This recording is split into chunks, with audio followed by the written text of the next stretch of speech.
গোপালগঞ্জ শহরের পাচুরিয়ায় একটি Bailey bridge ভেঙে একটি ট্রাক, একটি ইজি বাইক ও বাইসাইকেল খালের মধ্যে পড়ে গেছে। এতে ট্রাক চালক, হেলপার ও ইজি বাইক চালক আহত হন।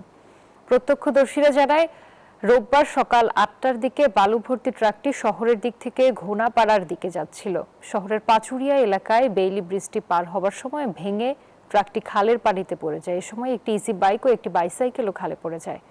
এ নিয়ে আরো খবর জানাতে গোপালগঞ্জ থেকে সরাসরি যুক্ত হচ্ছেন সহকর্মী সামিউল আলিম। আলিম, এখন কি পরিস্থিতি দেখছেন? উদ্ধার কাজ শুরু হয়েছে কিনা জানাবেন। রুবা, ধন্যবাদ। আমি এই মুহূর্তে দাঁড়িয়েছি গোপালগঞ্জ পাচুরিয়া এলাকায়। তো এই পাচুরিয়া আজ সকালে ৮টার দিকে আপনার শহর থেকে ঘোনাপাড়া যাওয়ার পথে একটি ট্রাক বেলি ব্রিজ ভেঙে খালে পড়ে যায়।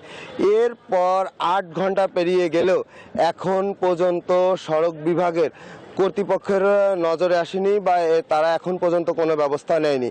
তো আপনাদের দেখতে পাচ্ছেন যে এই যে বেলি ব্রিজ ভেঙে ট্রাকটি খালে পড়ে রয়েছে, পাশে একটি অটো পড়ে রয়েছে। তা অটোটি যে মালিক রয়েছে তারা উদ্ধার কাজ চালাচ্ছে।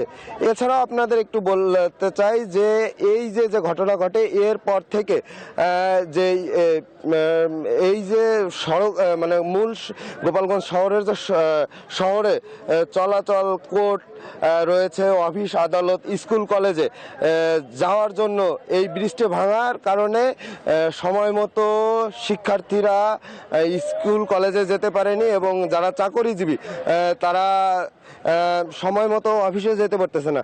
তো এতে ভোগান্তিতে পড়েছে সাধারণ জনগণ ছাড়াও সবচেয়ে বেশি ভোগান্তিতে পড়েছে আপনার হাসপাতালমুখী রোগী এবং রোগীর স্বজনরা।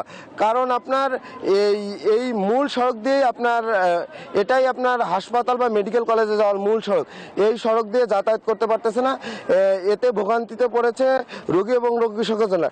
এতে এক কথা বলা যায় যে আপনার এই বৃষ্টির দ্রুত সংস্কারের দাবি জানিয়েছে গোপালগঞ্জবাসী। এই ছিল বেলি ব্রিজ ভাঙার সর্বশেষ। ফিরে যাব স্টুডিওতে। আলিম, আপনাকে ধন্যবাদ।